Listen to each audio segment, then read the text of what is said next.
Matéria nova para vocês, galera. Agora a gente vai falar sobre bases. Então essa é a nossa segunda função inorgânica. A primeira foi ácidos e eu estou prometendo um total de 5 funções, tá? Sinônimo de base é hidróxido. Hidróxido justamente tem a ver com um grupo funcional. O grupo funcional é a hidroxila. A hidroxila é OH-, tá bom? Como eu tenho bem menos espaço do que um quadro normal, eu vou escrever o quanto menos possível, tá?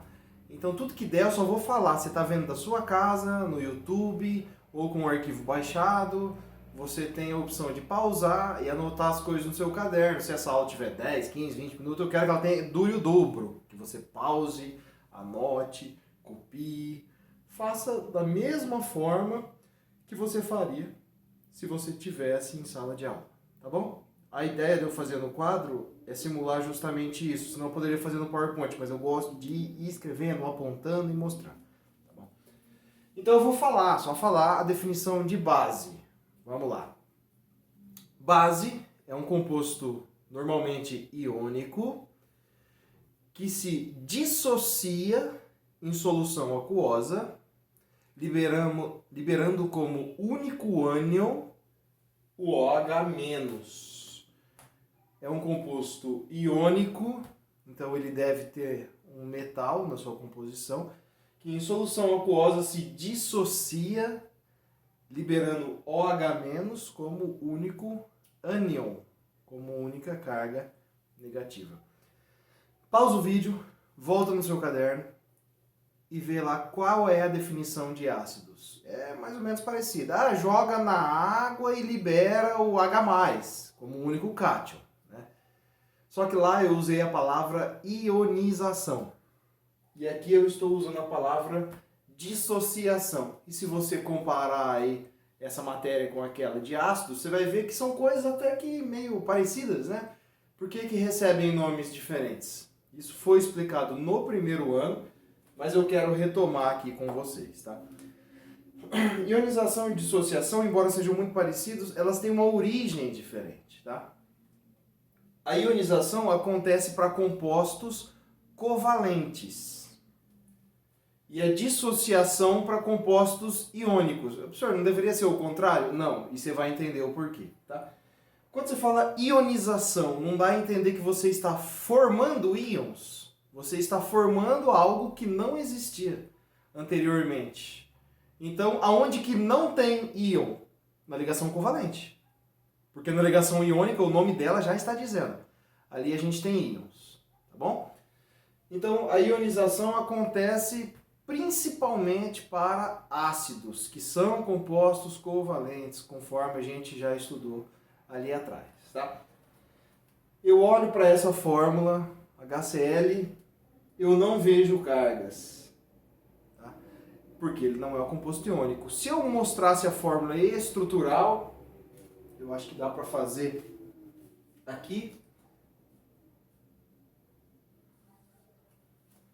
Aqui eu estou mostrando a ligação covalente, e a ligação covalente é um par de elétrons. Você vai se lembrar de que o cloro ele é um cara mais eletronegativo do que o hidrogênio, então eu vou colocar aqui ele como sendo uma carga parcial negativa, é quase um 8, tá? Ele é um delta minúsculo. Carga parcial negativa. Carga parcial positiva. O que definiu isso? Eletronegatividade. O cloro é mais eletronegativo do que o hidrogênio, tá? Isso é dado para aquela ordem que vocês têm decorado. Flúor, depois oxigênio, nitrogênio, cloro é o quarto, o hidrogênio é o 10º. Ou seja, o cloro gosta mais de elétrons do que o hidrogênio. Muito bem, então isso aqui é uma ligação covalente polar. Mas isso não são íons, não são cargas verdadeiras, são cargas parciais. Mas se eu jogar na água, joguei na água, volta na definição de ácidos, eu coloquei lá em solução aquosa. O que a água faz? A água vai separar, quebrando essa ligação, então o elétron fica com o cloro. Opa, aqui eu não usei aquele símbolo 8 quase inteiro, eu usei o menos, tá? Porque isso aqui é uma carga real, isso é um íon, ou seja, o íon foi formado, onde não existia. Íon formado, aqui também, onde não existia. Isso é ionização, por isso que eu usei esse termo quando eu falei de ácidos. Esse composto é iônico, o senhor não lembra nem disso. Então você tem que voltar na química geral 1. É um metal ligado a metais, né? Um a metal e o hidrogênio, na verdade. Tá certo? Ele tem íons de água. Ah, mas eu não estou vendo. É porque isso é um problema da química. Tá? A gente foi meio que, talvez por preguiça, parando de representar as cargas. Mas assim, a ligação iônica já vem da transferência de elétrons. Então já tem alguém que naturalmente, antes de jogar na água, ele já é um cátion e outra estrutura que é um ânion. O cátion aqui é o Na+, e o ânion é o OH-. Antes dessa história de jogar na água, eles já eram positivo e negativo. O que a água fez então nessa situação? Separou os dois. E aí vocês têm que lembrar de mais coisa, né? Para reforçar isso daí. Já estamos no ensino superior, não é mais ensino médio. Então, isso daqui é só você retomar e lembrar que um composto iônico, ele não forma moléculas, ele vai formar o retículo cristalino, ele vai ter uma figura geométrica que vai se originar da interação entre cargas positivas e negativas. Para alguns é um cubo, para outros é um formato um pouco diferenciado, tá bom? Joguei na água, eu vou romper toda essa organização, eu vou separar cargas positivas de cargas negativas. Separação é a mesma coisa que dissociação, tá? Sinônimo da língua portuguesa. Então, separei coisas que já existiam, dissociação, compostos iônicos. Formei íons onde não existia, ionização. E eu falo especialmente para ácidos, que são covalentes. Então, está justificado, né, e relembrado porque aqui na definição de base eu usei a palavra dissociação e lá nas aulas anteriores, para a definição de ácidos, eu usei ionização. Beleza? Então, para ser iônico, normalmente ele vai ter um metal. Tá? E aqui tem a dissociação, a tendência do metal é ser a parte positiva, originar cátions, quando uma ligação é rompida. Tá? Então, tá aqui, formei o cátion e o OH-, o ânion hidroxila. E aí a gente tem aquela mesma história dos ácidos, não tinha aquela conversinha de ionização parcial? Né?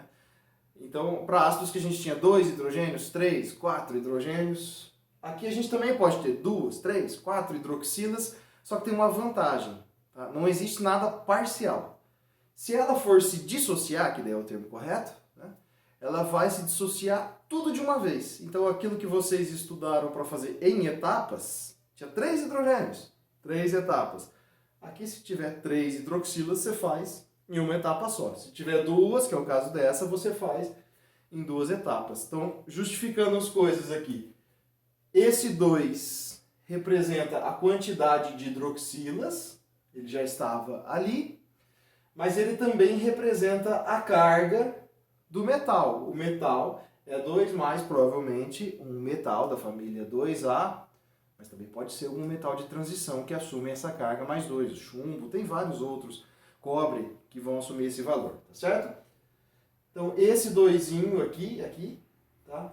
Ele representa a quantidade de hidroxilas, mas ele, na verdade, é originado da carga do metal. Generalizando, se eu tiver número X de hidroxilas, eu vou ter X de hidroxilas no final. E esse X veio da onde? Veio da carga do metal, e a carga do metal é sempre positiva. Muito bem, vamos para cá agora. A gente vai começar a classificar igualzinho a gente estava fazendo lá para os ácidos. Tá? Mas aqui eu acho que é tudo mais tranquilo. Primeira classificação muito parecida. Em relação ao número de hidroxilas, fácil. Então se você só tem uma hidroxila, é uma monobase. 2 hidroxilas de base. E assim por diante. Não tem o que eu explicar. Está aqui só de registro. Beleza? Lembra que tinha aquela confusão, no caso dos ácidos, que você tinha que fazer a fórmula estrutural para os oxiácidos para ver se o hidrogênio estava ligado diretamente ao oxigênio ou não? Isso era um critério para definir se ele era ionizável? Filho, não tem nada disso daqui. Tá? Tem hidroxila, ela é dissociável. Porque a gente tem que lembrar de usar esse termo correto, embora nos livros é uma zona, fica uma confusão. Os livros colocam tudo meio zoado aí. Em relação à força, o que é a força? Vocês vão ver que eu vou sempre comparar ácido com base, porque você já aprendeu um, é mais fácil aprender o outro, tá? A força de um ácido é a capacidade que ele tem de se ionizar. Quanto mais ele se ioniza, mais forte ele é. Ou seja, quanto maior a facilidade de liberar... Tem um ácido aqui, ó. De liberar o H+, mais forte ele é. Se eu jogo 100 moléculas de HCl, 92 vão sofrer isso. Já foi visto, né? Então, 92 é maior que 50. Esse é o nosso corte. Então, ele é um ácido forte. Para a base é a mesma coisa. Se mais de 50 fórmulas, aqui não é certo usar molécula. Molécula é só para covalente, tá? Se dissociarem, ou 50% dessas estruturas se dissociarem, você vai dizer que é forte. Menos que 5% fraca. Pode olhar o valor do ácido, é a mesma coisa. Com uma pequena diferença, que facilita a sua vida. Para bases, não tem base moderada, não tem. Ou é forte ou é fraca, é meio que 8 ou 80. Tá? Então, se eu der para você o valor do alfa, você vai lembrar daquela tabelinha. Se eu der condições para calcular, e vai aparecer em alguma lista de exercícios, alguma questão para você calcular, também vai cair de novo naquela tabelinha. E se eu não tenho o valor do alfa, gente, só lembrando, o alfa é essa porcentagem, tá? O alfa é o que eu chamei de grau de ionização ou grau de dissociação. É a porcentagem de moléculas que se separaram. Se eu não tenho isso, para eu não ficar perdido, o que eu faço? Regra geral. Toda base que tiver um metal da família 1A ou da família 2A será uma base forte. Com exceção desse cara, hidróxido de magnésio. O magnésio é da família 2A. Mas ele não forma uma base forte. Ele forma uma base fraca. Tá? 1A e 2A, com exceção do hidróxido de magnésio, bases fortes. Todo o restante das bases, entra aqui no resto, fracas. Fácil. Última classificação, em relação à solubilidade. Gente, todo ácido é solúvel, todo ácido inorgânico, que vocês também estão estudando química orgânica. Todo ácido inorgânico é solúvel. Talvez seja a única parte em que estudar ácido seja mais fácil do que estudar base. Tá? Aqui a gente tem que saber de novo a posição na tabela periódica. Se for uma base da família 1A, e esse cara também, eu vou falar um pouquinho dele, você já viu que tem um espaço só para ele aqui, serão bases totalmente solúveis. Se for uma base da 2A, olha a exceção, de novo, mesmo cara, hidróxido de magnésio. Da 2A vai ser parcialmente solúvel, mais ou menos. O hidróxido de magnésio não é mais ou menos, ele é praticamente insolúvel, tá bom? Então todo o restante das bases, mais o hidróxido de magnésio, são bases praticamente insolúveis. Dependendo do livro que você consultar, você vai ter uma diferença nessa classificação. Tá? Já vou te alertar. O senhor errou. Não é diferença de consulta, de fonte que você consultou. Agora a gente precisa falar desse homem aqui. Porque ele é muito importante. Lá no começo da aula eu estava tomando muito cuidado e falar o seguinte. A base é um composto iônico, ou geralmente iônico, normalmente iônico, eu devo ter falado com essas palavras. Por que eu tomei essa ressalva? Porque tem uma base que não é, cara. Uma só. Ela é chamada de hidróxido de amônio. Nomenclatura eu vou colocar depois, tá? Mas é muito fácil, não se preocupe com isso. Hidróxido de amônio. Amônia é outra história, é NH3. Esse aqui é um NH4 e tem uma grande propensão a formar um cátion, NH4+, é o cátion amônio. Tá? Por que você tem que tomar cuidado? Porque ele é todo especial, todo diferente. Ele é o único que é covalente, lembrando, covalente é sinônimo de molecular. Ele é solúvel e fraco. Tem um monte de gente que é solúvel e tem um monte de gente que é fraca. Sim. Mas nenhuma outra substância é os dois ao mesmo tempo. Solúvel e fraca. Quer ver? Quais são as bases solúveis? Todas da 1A. E se você olhar em relação à força, a 1A são fortes. As da família 1A são fortes. Então, esse cara é o único, por isso que eu até coloquei ele aqui como especial, tá? Que é ao mesmo tempo solúvel, mas uma base fraca. E ele é uma base volátil. Isso aqui ajuda muito sua vida. Porque eu te digo que todas as outras, por serem compostos iônicos, todo composto iônico é sólido. Tá?